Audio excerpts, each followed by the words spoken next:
In terms of the conference this year, we started out guessing whether there'd be a general election soon. Do you think following Gordon's speech that we've got any clearer?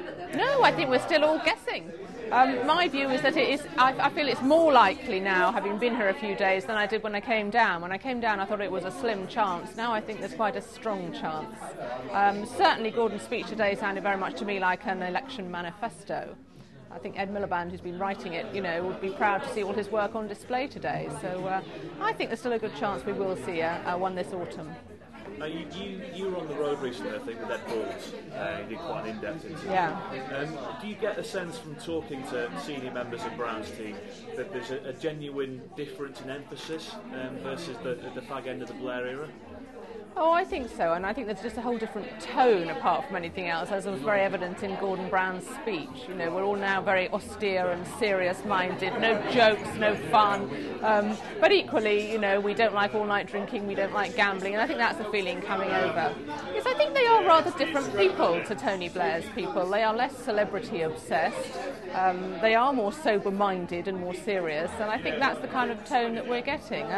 For my taste, there was a bit too much of the churchiness about Brown's speech today, but that runs through this lot as well. Yeah, it was interesting because obviously we went through a long time of not doing God, and then there was quite a few references to it today.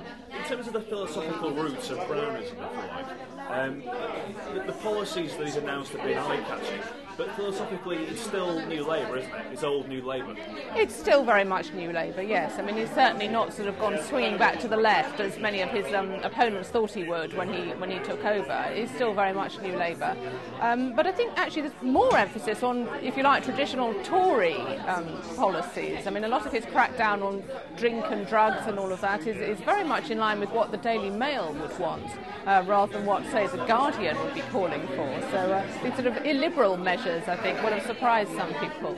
Well, on that point about liberalism, Liberal Democrats last week, all the speakers emphasised that the unique differentiator as being a Liberal party. David Cameron talks about giving power back to the people and being Liberal.